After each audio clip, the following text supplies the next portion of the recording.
Welcome to our Superstonk AMA with Brett Harrison, the president of FTX US. And thank you so much for doing this. Can you tell us a little bit about yourself?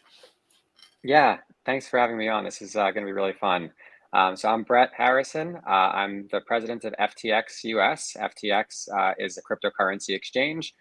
And prior to this, I spent most of my career post-studying computer science in college at proprietary trading firms. I was at Jane Street Capital for 8 years. I was also at a futures trading firm called Headlands Tech for about a year. And then most recently at Citadel Securities for a year and a half before finding my way over to FTX. And I'm a software engineer by trade, but I've been managing large teams to do kind of all sorts of things in the sort of tech and finance space. Nice. So Gamestop recently partnered with FTX US. Why should GameStop retail investors be excited for this partnership? I mean, I think they should be excited because I think that there's, a lot that can come out from the partnership. There's a lot of overlap between gaming and crypto users, or we think there should be a lot of overlap. And we're just excited to work with innovative partners across multiple kinds of spaces to bring new products and experiences to our clients. And I should, by the way, put the disclosure out there that, of course, none of this is financial advice, of course. Of course. Did GameStop reach out to you or did you reach out to them? So I honestly can't remember. I think we work with so many different partners, and we're constantly introduced to potential third parties that could work with us, or that we could work with them, whether that's on cross promotion or actual technological integration, or even just sort of referrals of different kinds of customers and clients. So this was one of many that we had been speaking to for a pretty long period of time, but I'm not sure if I remember, or if there wasn't even a clear who got introduced to whom scenario. How are the FTX gift cards going to work?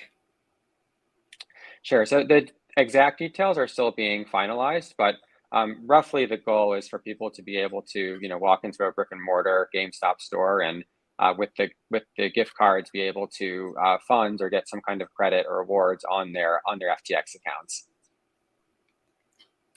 How will GME and FTX define the success of the partnership?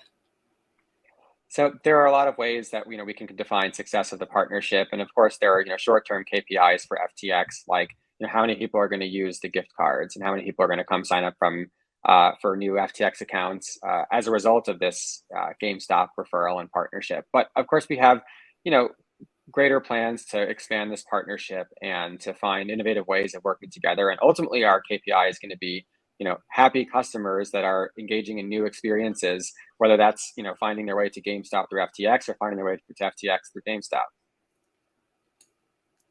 As part of the centralized finance infrastructure, what's in this partnership for you? And as part of the decentralized finance infrastructure, what's in this partnership for GameStop? Sure.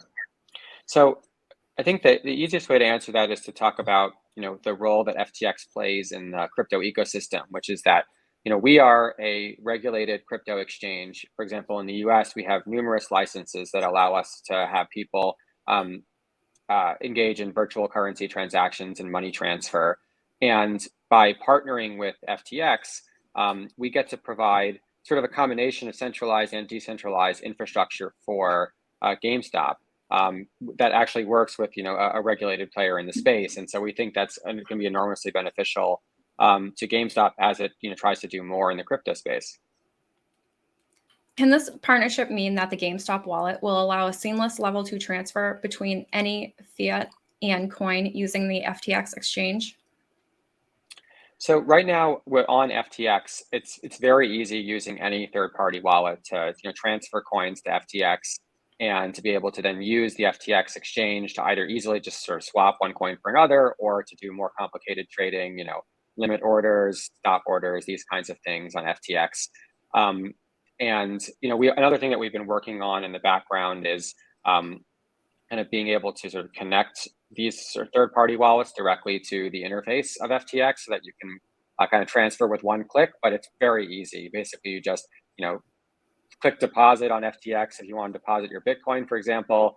Copy the address into your third-party wallet, and then easily just send and transfer. And so we make the experience pretty seamless, regardless of what infrastructure you're using to get crypto in and out of FTX. Are Citadel or Susquehanna investors of FTX? They're not. I'm not quite sure where this started on Reddit, but maybe one of the initial points of confusion was that there are mutual investors. So like there are some investors that invest in FTX and also invest in those companies, but those companies are not direct investors in FTX.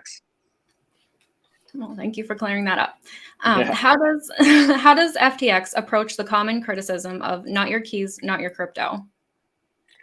Yeah. So I think that the spirit of DeFi is that for people to be able to have full to be able to custody their own assets and to be able to do so in ways that they never really could for traditional money except for cash or traditional assets like stocks and bonds. And that's a very powerful concept that we do very much support and want to see the growth of through better third-party wallets and DeFi exchanges. But we also know that in order for people to actually get into crypto, first of all, they're going to need to hook up to the traditional financial system. You can't hook up to a bank and let people, wire US dollars in or send in through ACH or use a credit card to buy crypto unless you're a regulated player and you have full custody over the wallets, which means you own the keys. And that's what we are. But then as people kind of bring in their money and they transfer it to crypto, and then over time they get more comfortable with crypto and want to pull that crypto to third-party wallets and engage in the DeFi ecosystem, they're completely able to do that. And then they can own the keys themselves. So I would say, that it's not so much of a criticism of not your keys, not your crypto. It's more that for newcomers to the space and for people who are looking to just get exposure to crypto and not necessarily interact with DeFi that much, then it's much better to basically license out to FTX, which is all this expertise in hot and cold storage and private key encryption and everything that we need to do to make sure that have the appropriate security over crypto. And then again, as people get more comfortable, they can start to engage with DeFi and then they can do self-custody. Does FTX natively support direct purchases via a user's wallet with both layer 1 and layer 2? Yeah, so we have layer 1 and layer 2 blockchain support for a number of different chains. We do of course support, for example, layer 1 Ethereum, but we also support Arbitrum and Optimism and Starkware and a number of different layer 2 solutions as well. And we make them all very easy. Basically, you can just generate a deposit address and go to your third-party wallet or to some other exchange that you have that crypto and then just transfer over. And so it's a pretty seamless experience. It's really just sort of copy an address and send over, but we do have quite a large array of support for different kinds of blockchains, both layer 1 and layer 2. If users choose to keep their assets under FTX custody, what information does FTX provide to its users showing you actually purchased those crypto assets? And same question for non-crypto assets. Sure. So starting with crypto assets. So first of all, just so people understand the way that a centralized exchange works. So the only Bitcoin that you can buy on FTX is some Bitcoin that someone else is, of course, selling to you on FTX, which means that Bitcoin exists at FTX. So at some point, for you to be able to buy Bitcoin, someone else must have transferred that Bitcoin into FTX. We basically aggregate all the Bitcoin into a single hot wallet for the entire exchange. And then when people buy and sell, all we have to do is increment and decrement ledger entries in a database that's internal to FTX. Now, of course, if you want to pull out that crypto off of the exchange, well, then you can do a withdrawal, and then you can actually pull that crypto out. And so you can prove you own those assets anytime by withdrawing from the exchange, again, at any time. And we, of course, prove that you own this crypto by showing you like your account statements, your actual, balances on the exchange. And that, is what we provide you. Now, for stocks, it's a little bit of a different story because, we are not the exchange and we're not the clearing firm for stocks. We partner with Embed Technologies, which is the clearing firm for our stocks product. And that sends off to various exchanges like NASDAQ and ARCA and NYSE and BATS and EDGX. And so they provide account statements. And so we give you full account statements. First, we give you trade confirmations every single time you trade, and then we give you monthly account statements. And that comes also with, emails that allow you to vote and proxy vote for, various things that you can do with stocks and receive dividends and stock splits. And so there's sort of two different things depending on whether you're talking about the crypto or stock side of the house. Okay. Can the collateral shares for the tokenized securities for GME be held with a transfer agent rather than a broker?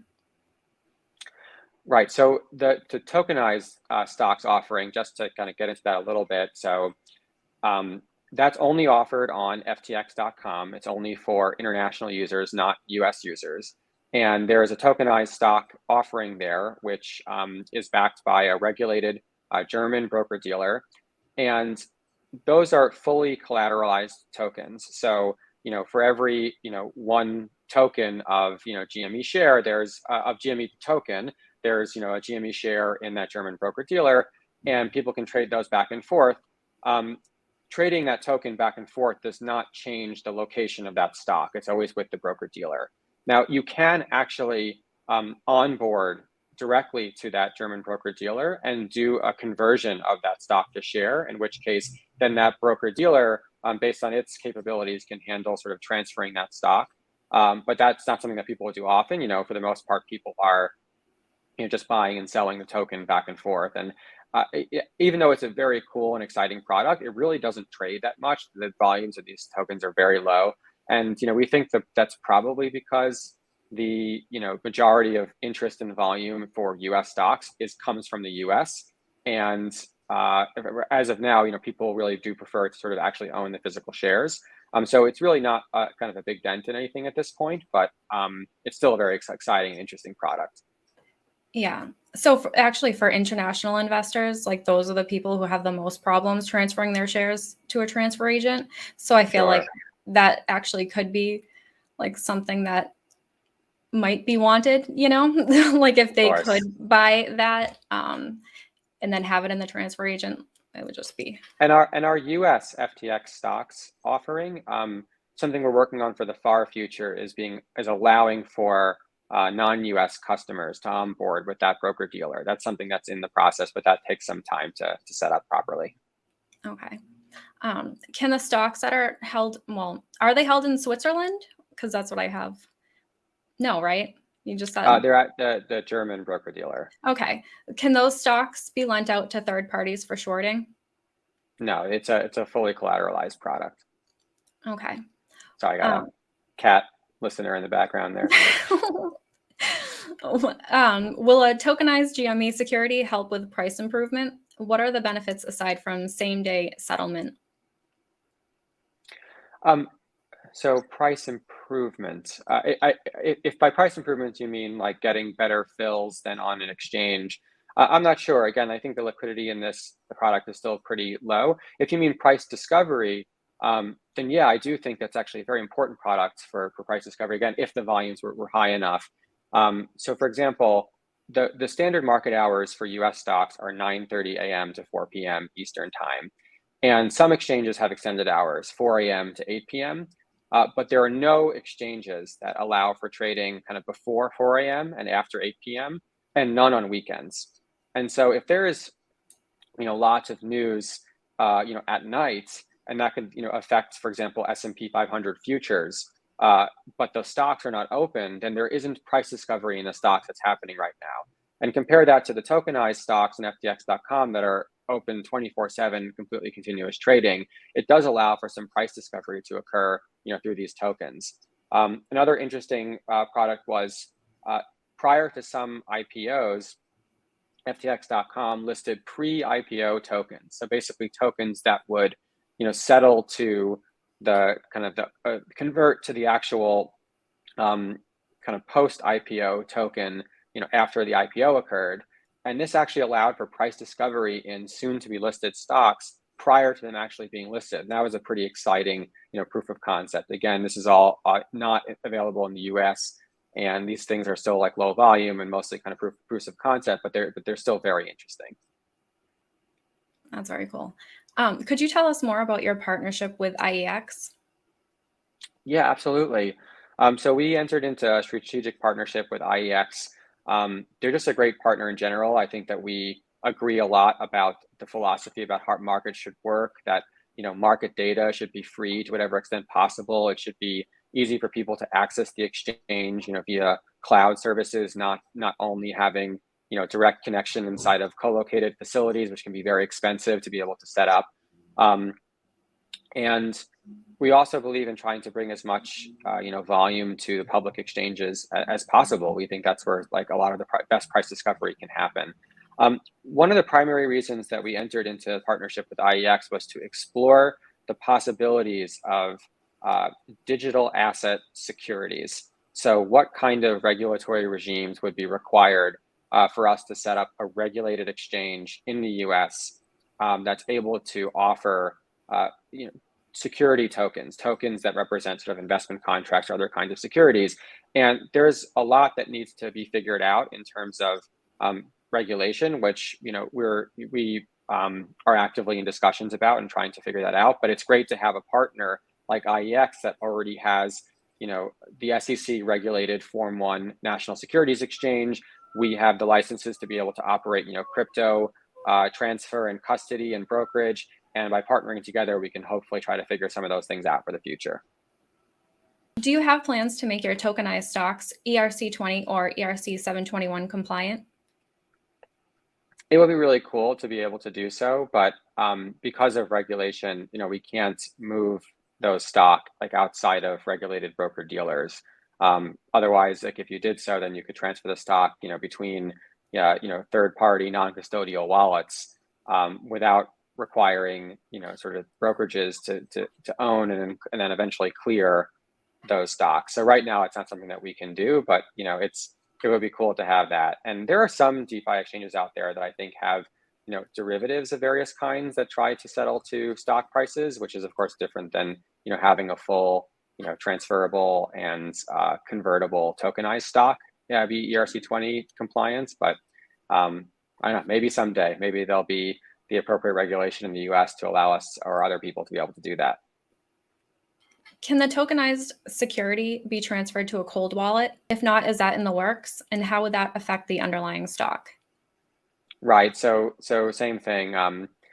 Being able to transfer that out to sort of a separate, a separate wallet that's outside of sort of the custody of FTX in the normal sense is difficult to do with current regulation. How does your company plan to incentivize market makers and brokers to join your exchange? Sure. So on FTX, we have a very public fee schedule and market maker program. And one thing we pride ourselves on as an exchange is that there are no special deals or private arrangements with any market maker. Basically, anyone from what's the top trading firms in the United States to maybe a wealthy individual who just wants to trade a lot back and forth or is really great at trading on their own.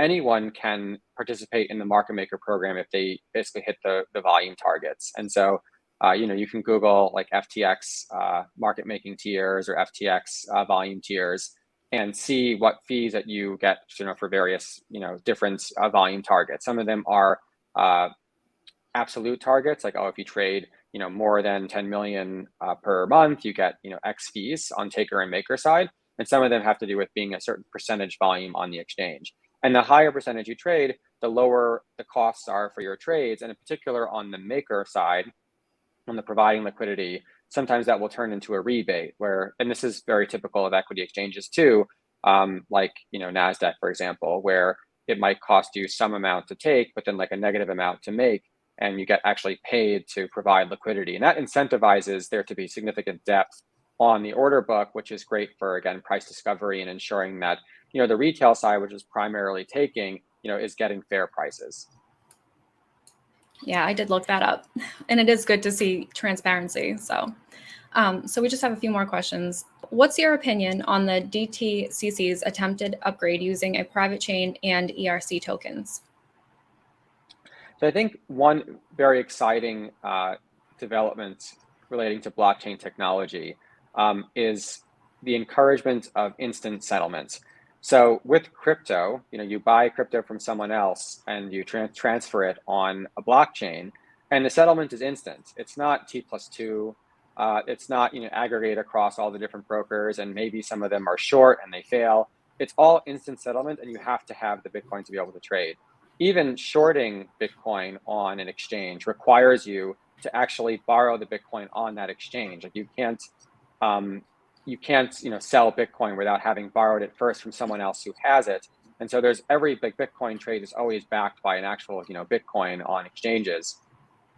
We think that's a very positive development for markets and makes everything a lot simpler, from keeping track of ownership to ensuring appropriate capital levels.